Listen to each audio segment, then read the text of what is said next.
Good day, everyone. Thank you very much for joining us today for this Industry Experts webinar. We are joined by Transmentum here in the UK. They are truly experts in their field, and they really help MSPs maximize profitability and ensure that your business runs the way it needs to be. And obviously, we're going to be covering a specific help desk topic. Is it a cost center or is it a profit center?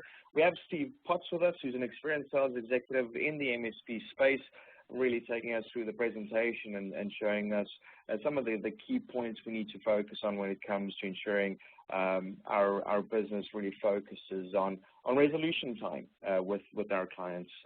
So I want to hand it over to Steve Potts from the guys from Transmentum. Thank you very much for joining us, guys. It's all about maximizing your MSP business for profitability, and they're going to take us through their presentation.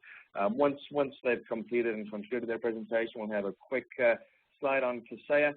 Please feel free to ask any questions on the right-hand side of the screen, and we'll try and answer them as quickly as possible and as efficiently as possible.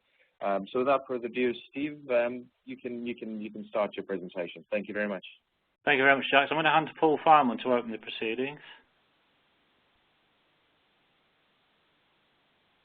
Good afternoon, everybody. Thank you very much indeed for dialing in.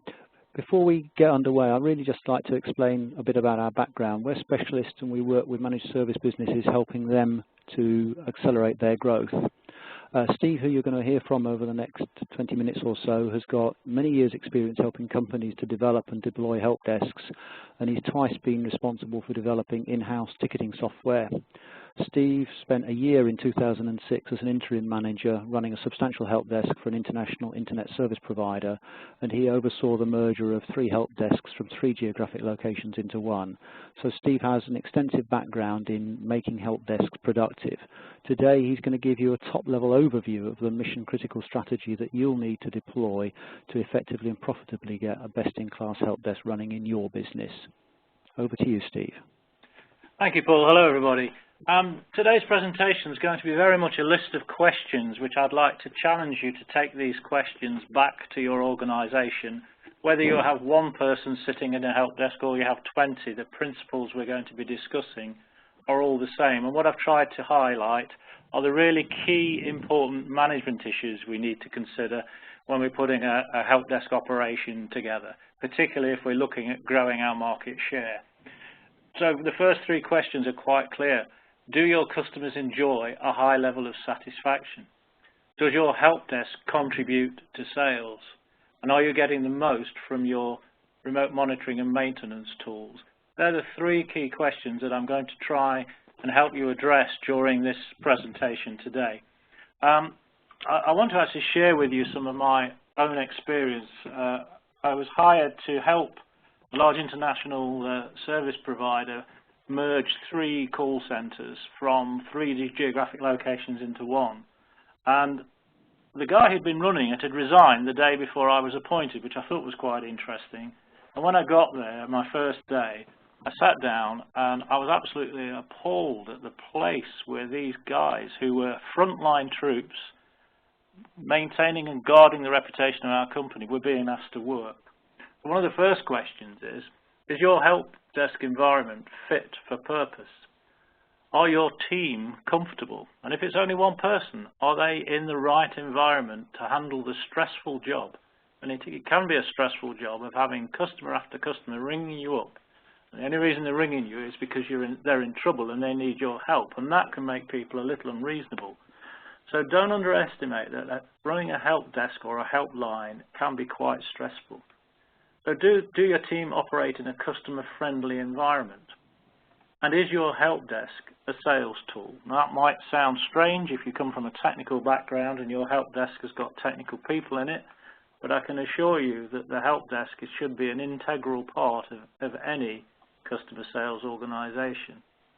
Because after the sales process, this is usually the first point of contact your customer has with your organisation. On my first day in this it wasn't, by the way, Opal's help desk, which I'm showing you there. This was another one. But on my first day, I sat down. The first thing that happened is I fell off a broken chair, which all the engineers thought was hilarious. I pulled over another chair which was also broken, and that was very difficult to sit on. And it took me 3 goes before I found a chair that was actually safe and comfortable to sit on. The walls in that particular help desk, and there were about 25 guys working in this particular place, hadn't been painted for 20 years. The carpet was stained and horrible. There were bars at the window, which were permanent bars at the window because it was one of those kind of buildings that didn't have opening security shutters. The first thing I did, week 1, was I got a painter and decorator in over the weekend to paint the walls, and put a new carpet down, replaced the 3 broken chairs, and we covered the bars at the window up with blinds so you couldn't see them, so it didn't feel like a prison. The most important thing we did was to move the desks around, and I got all the Microsoft guys sitting on one group of desks and all the Linux guys sitting on another group of desks so they could communicate and compare notes together. We put a flat screen TV on the wall showing tickets resolved and inbound calls. I think the budget for all of that was probably less than £1,000. However, the return on investment was enormous because within 2 weeks we could see clearly a 30% improvement in efficiency of that particular team. But more important, the morale of that team went through the roof. They were up for anything after that because somebody had shown a little bit of care and attention to their workspace. So make it a showpiece for the sales team to use, because 2 days after we'd opened this new help centre, the sales director had a big client visiting the site, and he brought that client down in to show his new slick operations centre. And needless to say, he closed the deal. Don't underestimate the power of getting your team motivated, comfortable, and in the right environment. It's one of the smallest investments with the biggest return that you could ever make in a help desk situation. I want to also talk a little about help desk people. They're very special people. I love them to bits. I love help desk people. I think they need a wide range of skills, and they operate under a lot of pressure from internal and external sources. So one of the challenges when you go back to the office after this call, or when you go back into the help desk in the other room, do you have the right people sitting on your help desk? Do you use your resources to the full? Do you have a clear escalation policy? Because the help desk team, they really are the guardians of your company's reputation. And from the customer's perspective, they've got to have mission critical skills, because the mere fact that you've got a customer on the end that needs some help, they need help getting their candlestick factory back up and running, or their architect's practice running, or whatever sector they're in, they're looking at the help desk to help them get back to their day jobs because they've got a problem. So the first level of help desk, the guys on the end of the phone, the guys who are customer facing, they need to be knowledgeable. They need to be customer friendly. And I can assure you, Paul and I have got clients who have got people on the help desk, and when we arrived, they put people on the help desk because they didn't know where else to put them. They put people on the help desk because they didn't trust them in the field. They put people on the help desk because they weren't customer facing. They put them on the help desk for every reason but the right one. The most customer facing and the most broadly knowledgeable people and the most motivated people are the people you need on the help desk. And another challenge that help desk people face many, many times is when it comes to deploying field staff. So if the problem can't be resolved over the phone or over email, we've got to send an engineer out. Now, first of all, it's really important that that expensive engineer who's got a couple of hours dead time in the car and a load of car stock is only sent to the right client to solve the right solution. And in any engineering technical team, you have a mix of skills, knowledge, and experience. And it's absolutely essential that the help desk guys and girls know how to deploy the right person. There must be, up on the wall where everybody can see it, a skills matrix. So it's instantly recognizable that we're sending the right technical person to the right customer with the right skills and the right equipment in his car. And again, I can't stress it enough how important this is. When I took over the help desk I was referring to earlier, it was a lottery of whether we got the right engineer to the right customer with the right skills, because nobody knew who got the skills. The other benefit of a skills matrix is absolutely motivating to the field engineers, because engineers pride themselves in their qualifications. And once it was published in the office and everybody could see who got what skills, people became competitive to get better educated in the areas that they weren't familiar. It also identified the senior engineers who could remember how XP worked and all of those kind of things. So if you've got old technology out there in your customer base, you're going to have a specialist, and you need to know who that specialist is. If the field engineers and the level 1 help desk engineers can't resolve the issue, it's really important that there is a senior engineer or a specialist who is nominated as a backup and a troubleshooter. And there needs to be really clear rules about how things are escalated to that senior engineer or specialist. And there also needs to be a timeline. Engineers will try very, very hard to resolve an issue, but they need to be given a finite amount of time, or else it'll go on and on and on. And a lot of that, of course, will depend on your SLAs. But that needs to be clearly communicated and decided amongst the team. If the senior engineer or the specialist can't resolve the issue, then it needs to go to a technical manager who will own any further escalation. I'll give you an example here. In the help desk I was running, we used to escalate to BT because we were reselling BT's broadband. And what I discovered after sitting and listening to calls for a few days, there were 3 or 4 of the help desk guys who found it was easier to escalate an issue for BT when really they should have resolved it in their own domain.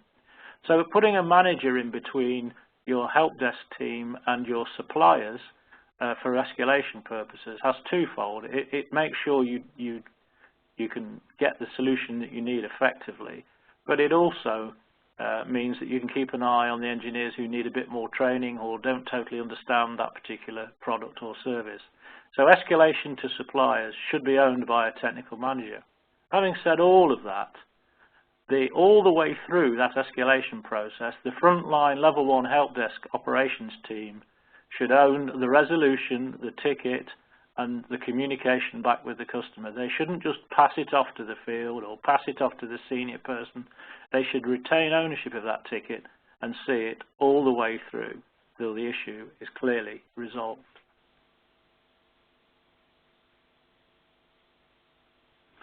When it comes to managing help desk teams, there's 2 ways of doing it. On the left, we've got guesswork.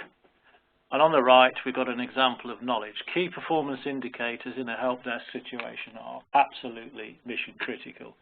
An example of it, that's just gone wrong on me, just give me a moment.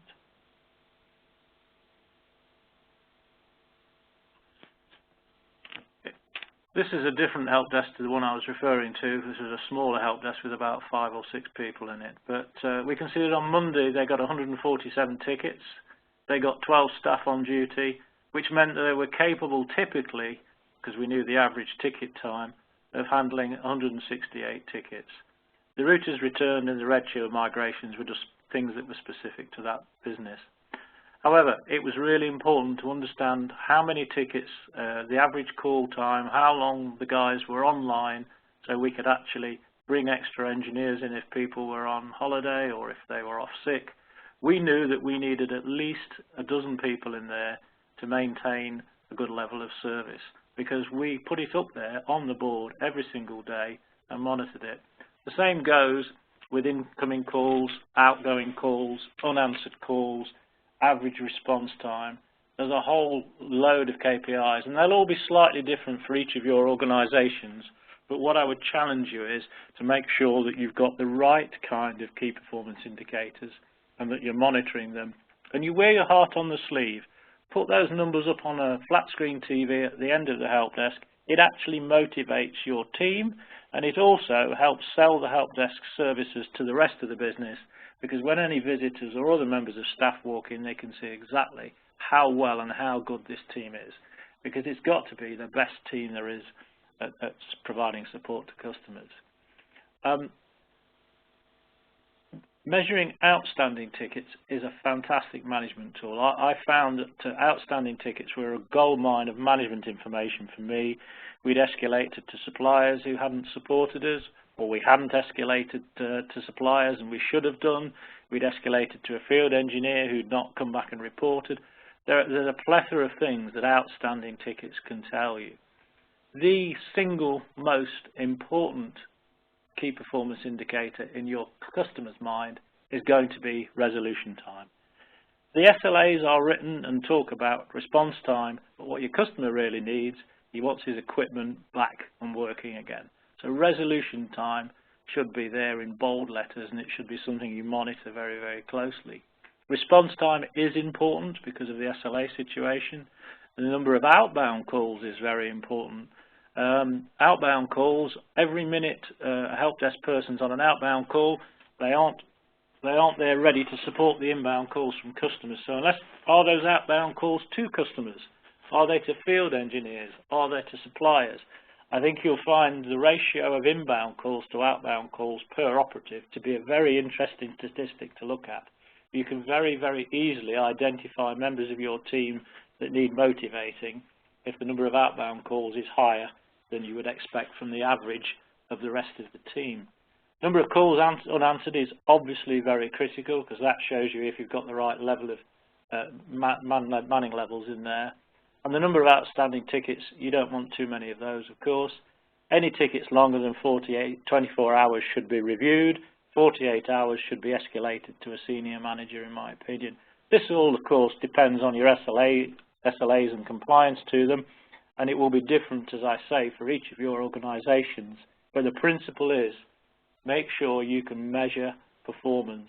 In this team, it's absolutely critical on a day-to-day basis to help you manage your resources effectively.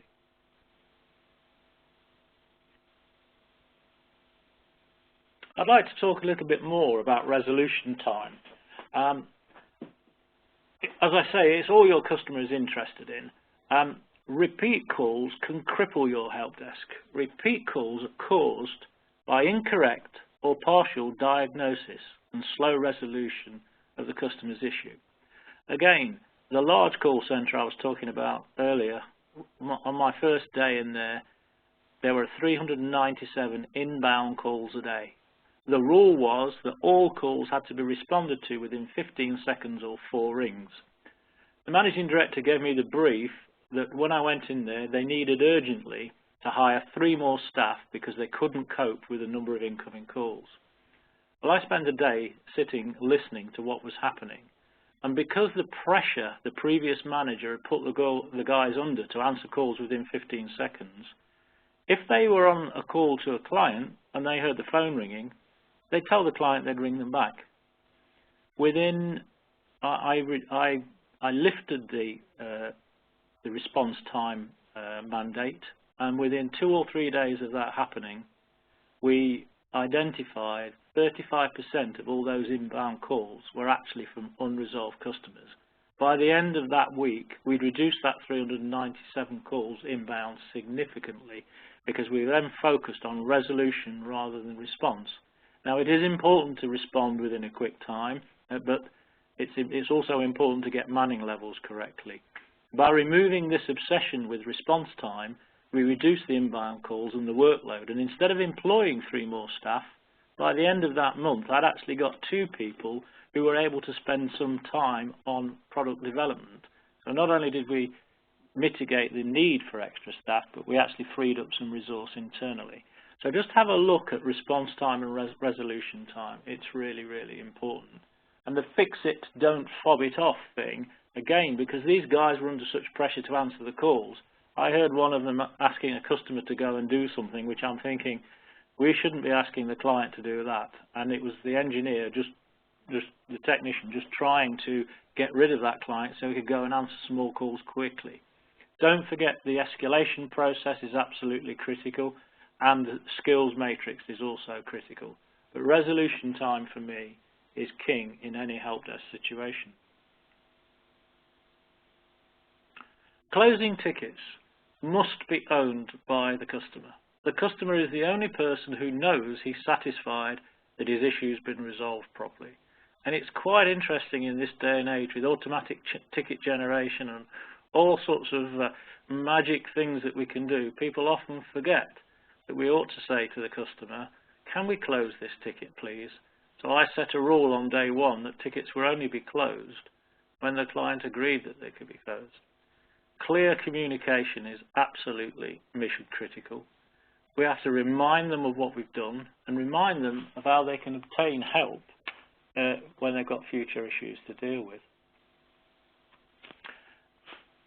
It's also important, and with modern ticketing systems, often emails are generated. When a ticket's closed, I would hope you've got systems that automatically generate an email to the customer to tell them the ticket's being closed.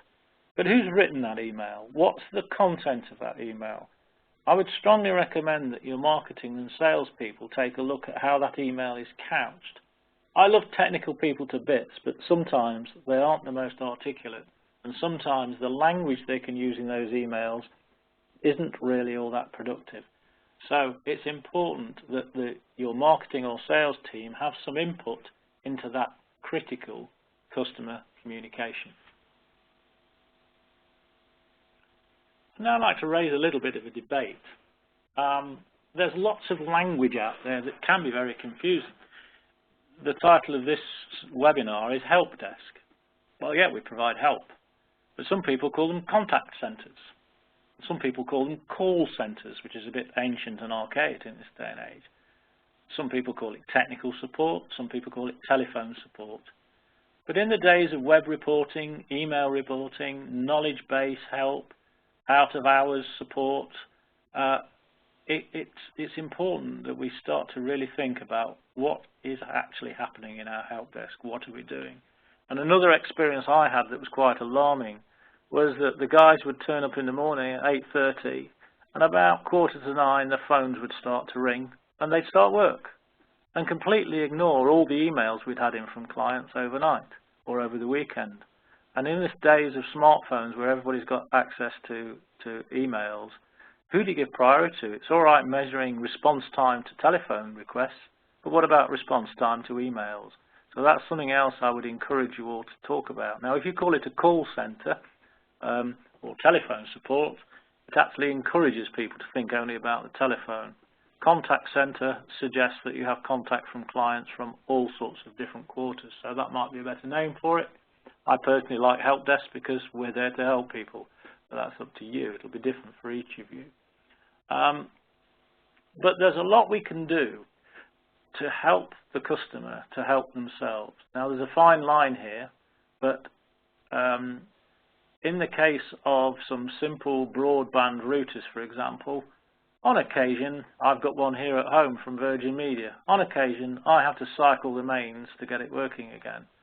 And in the help desk that I was managing for a couple of years, we certainly had a lot of calls where clients could actually take some kind of basic diagnostic action, or in some cases corrective action, with a bit of guidance themselves. I'd like to talk about something that can actually reduce the number of calls and improve support to your client. Build a knowledge base. Identify regular issues and record them. Identify self-help. There are things that clients can do to get themselves up and running again. Identify self-diagnostic questions and then publish solutions that don't require technical skills. We don't want unskilled people poking around in areas that shouldn't and making it worse. But if you can help a client to help themselves, they'll love you forever. And it's the thing that we often miss because we're all too busy. But I would bet that any one of you that's running a help desk now get the same call for the same issue over and over again. And how often have you thought about, is there a way that we can communicate this to people? And particularly if your help desk is 9 till 5, we can provide 24/7 support to people. So point your customers to your 24/7 support site. Have you got one? Have you got a section of your website or even a separate portal that only people who've got maintenance contracts with you or SLAs with you are allowed to look at? Are you building a knowledge base that reduce unnecessary out-of-hours calls? If you're operating in a situation where you've got engineers on call 24/7 and you charge more money for them working out of hours, you want to make sure they only get a call when it's really necessary. So that can be achieved by building a very good knowledge base. And The knowledge base, again, has to be a cooperation between the technical staff who understand the issues and are qualified to say that's something we can let the customer do, that's something the customer shouldn't do, and the way it's presented. The marketing and sales team should also have an input into how that knowledge base is presented to your customers.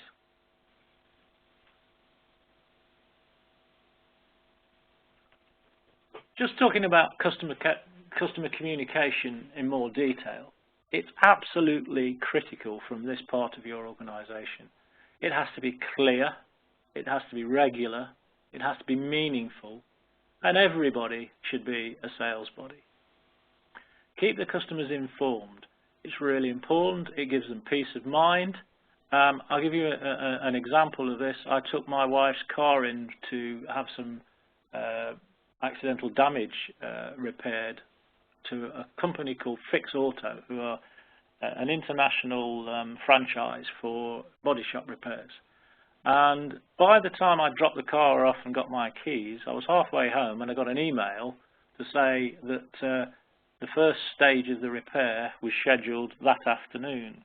The following day, I got an email, I think I got a text message actually as well, to tell me that the car had been stripped down and that the dent had been fixed and it had been rubbed down and the primer had been applied and it was booked in for the spray shop the following day.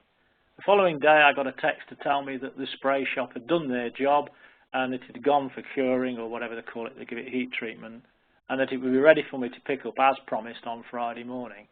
That was a great confidence booster for me, but it also helped me plan my time and be confident that I was going to collect the car back on Friday morning when I expected to. That's critical customer clear communication. And that's the kind of thing we need to do when people have got a problem and they're waiting for a repair and they're waiting for resolution. We need to be communicating with them very, very carefully. It gives comfort and customers a lot of confidence. But it does something else for those of us that manage customers and help desk staff. It gives us an audit trail when something goes wrong. If you've got a good communication program with your clients and you've got an audit trail, when something goes wrong, you can find out exactly where things are. And for remote monitoring and maintenance, for RMM-specific applications, think about this. We're no longer the knight in shining armour that comes and rescues them when their server's crashed.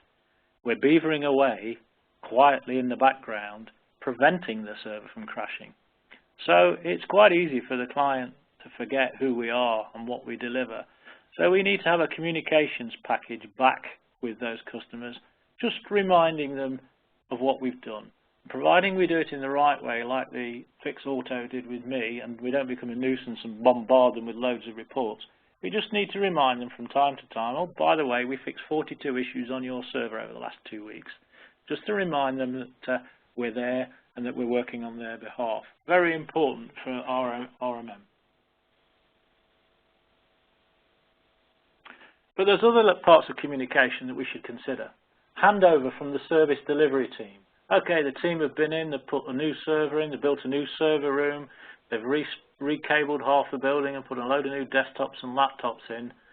There should be a point, and for those of you who are Prince 2 qualified, there's something called the stage gate process, which is something I talk about a lot.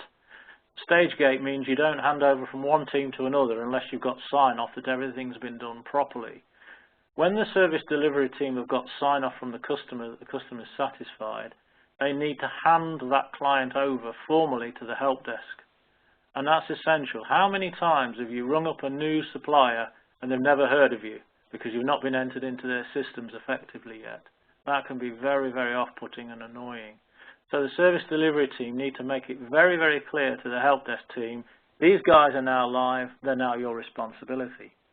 The next element of that is a welcome pack. At that point of sign-off, the service delivery team should hand over some kind of welcome pack. Now, if you're a small company, it might be a welcome sheet of paper.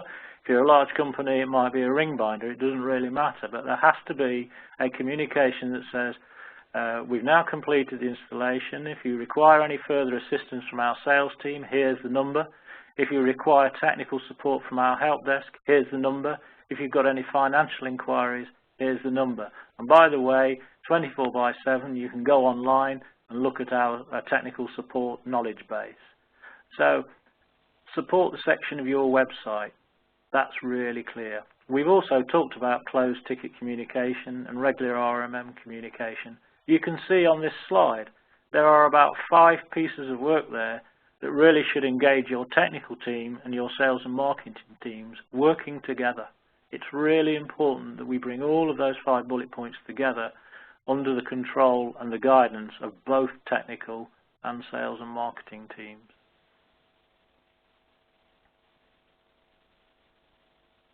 Talking of sales, what about looking for sales? Are your help desk team incentivized to look for sales? Do they know what to look for? Do the help desk manager and the sales manager have a regular dialogue? Well, there's 2 reasons why that last bullet point is absolutely critical, because these 2 teams depend on each other. What the sales team need from the help desk team are referrals, case studies, customers that are happy, things that have gone well. It's not just about identifying sales opportunities, although that is important, but it works the other way around. The help desk team need the sales team to set the right expectations with the customer. So these 2 teams really should be working together and leaning on each other. But a lot of business owners get concerned when I have this conversation about incentivizing technical people. You know, a meal for 2, some free cinema tickets. If you introduce us to a client that spends £10,000 with us, what's a couple of cinema tickets? Motivating and incentivizing people doesn't mean paying them commission. There are all sorts of methodologies that you can use to incentivize your people to look for opportunities, because believe me, your help desk people every day get information that if the salespeople knew, they could go and sell more stuff for you. Don't miss this point at all. It's really, really important. If you want to grow your business, then you really need to look at every opportunity. And don't forget, those of you who are on this call who aren't involved in sales, it's a lot easier to sell something to somebody who's bought from you before and enjoyed good service than it is to go cold call and knock on a door and try and persuade somebody to buy something. But your team can help grow the sales of the business significantly if there's that key communication between the sales team and the technical team. One of my pet hates, and the guys on the call who know me will know this drives me absolutely nuts, automated voice systems. Do they serve the customer or do they serve the help desk team? I shouldn't name names, and I'm probably not going to, but if any of you who have ever called a large mobile phone supplier who've been in the news recently, you'll know what I mean about automated voice systems. Sometimes they're designed to protect the people on the receiving end of ever talking to customers. Your automated voice system should be there to do that. It should be there not to do that. It should be there to help the customer, not help the technical teams. It should help the customer target the right specialist. And my byword for this is no queue is a good queue. I don't want to listen to music. I don't want to have 7 menu selections. I want to get through and talk to somebody because my computer doesn't work and I've got a big report to get out this afternoon and I'm going to lose my job if I don't get it out on time because it's mission critical. I haven't got time to dial a number and listen to a new tune. So I hate automated voice systems with a passion. I will admit that if they're used properly and sensibly, they can be an asset to the customer. But who owns the deployment of them? In your organization, who's programmed the automated voice system? I bet you it's not been the sales and marketing people, because if they get into it, they should make it customer friendly. So just go back and perhaps do a mystery customer and call into your help desk tomorrow and see what impression you get about any automated voice systems that are being deployed. I'm going to bring it to an end now. I've got about 5 minutes more. I'd just like to talk about RMM deployment. This is an area we specialize in. We help businesses transition from the old break-fix market to the new recurring revenue market. A lot of our work is involved in sales and marketing, but we also do a lot of help in operations and help desk. And I've got a large number of clients who've deployed R&M and then been very disappointed at why it's taken their technical team so long to deploy it and why it doesn't seem to be as wonderful as Kaseya said it was going to be initially. what happens is the business owner goes out, he talks to the vendor, he can identify all the business advantages of this wonderful RMM system, and then it doesn't appear to come to light quickly enough for them.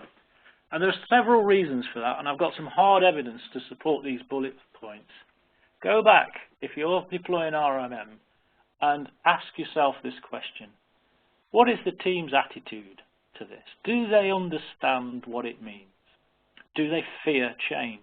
Do they fear the unknown? Is there any hidden resistance to change?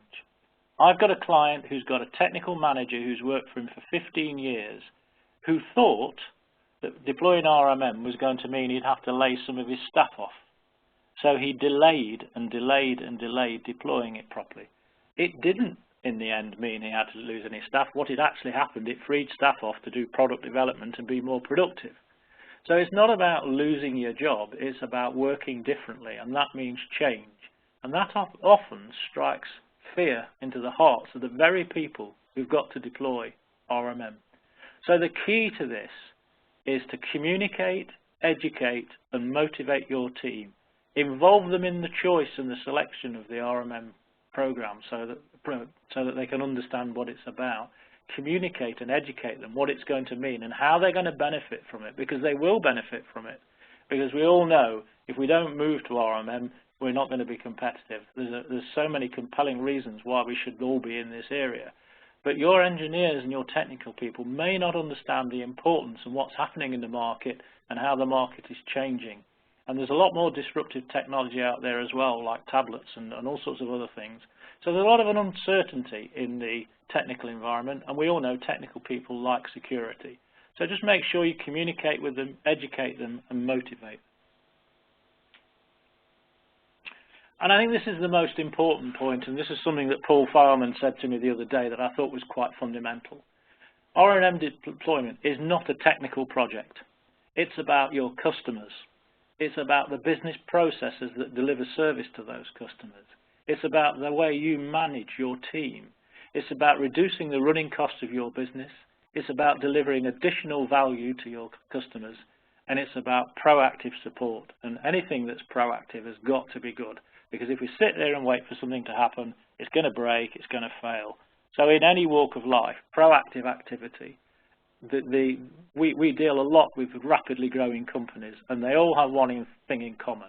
They're proactive. They don't sit back and wait for stuff to happen. Nominate a champion, ensure that the head of sales and the head of technical work together and sign off the project plan jointly. Get your marketing people involved in deploying the R&M project. And finally, one of the ways of maximizing the use of R&M, quite a simple one, deploy shifts. What do I mean by that? Well, your technical team are going to come in first thing in the morning and they're going to have lots of reports and flags from the RMM system, and the phones are going to start ringing. That doesn't work. I had a client a couple of months ago. He's got a 3-man help desk team. He's now got one help desk guy coming in 7 till 3 in the afternoon. He's got another guy working 9 to 5. He's got another guy working 11 o'clock till 7 o'clock at night. So he's now giving 12 hours, 7 till 7 service to his customers. He's sharing that workload out, and that quiet 2 hours between 7 and 9 o'clock is giving him the opportunity to make sure all those flags and issues and alerts have been dealt with. So that's a very simple thing you can do if you've got more than one staff. It's a bit difficult because there's only one person. Streamline password controls. Got another client who's got an horrendous problem that his best top engineer is the only one that knows certain passwords to a particular site that's got some very old DOS Novell technology of all things. But what we can do is we can actually use R&M to streamline password control and make it easier for the help desk guys to support clients. And we can use scripts for repetitive tasks. I'm going to leave Jax to talk about these things because he's far more understanding and expertise in them than I have. But there's an enormous amount of opportunity there to release key staff for other value-added tasks within your business. I'm going to hand back to Paul Fireman now if there are any questions, and we'll try and answer them for you. Right. Actually, while we're just checking what's come in terms of questions from the audience, I've got a question for you, Steve. Yeah. What process do you recommend MSPs adopt for selecting staff for their help desk? Yeah, that's a very good one. I think that personality and ability to communicate is almost as important as their technical skill. They do need to be technically minded people. They do need to be proficient and good at what they do, but I do think it's essential that it's a character thing. Now, I always advocate a three-stage selection process. Your staff are the thing that your business is built on. It's absolutely critical. I look at an application form that asks some pretty tricky questions. So before I even offer an interview, I've got an application form that asks questions like, what do you like about your current employee? What are you looking for from your next employee? What do you think the job you're applying for will entail? And what that does, it's quite, those three questions are quite difficult to answer. If they aren't motivated, they can't be bothered to answer the questions, and the application form is thin. If they really want the job, they put a lot of effort into answering that, and then I give them an interview. The first interview is about their skills and their knowledge and what they've done before, and I usually like to narrow it down to 2 people, and then I bring the 2 back and I do something called a competency interview. And the absolute key here is each of us as a business has a set of values. There are things we do and there are things we don't do. The business owner usually has a moral compass. And I set a scenario and ask the people, what would you do if this happened? And if they don't answer it in the way that our business would answer it, in the culture and the way that I would answer it, then I don't employ them. So it's about making sure they've got the right skills and then making sure they share the same values as the business executes out in the marketplace, because not all businesses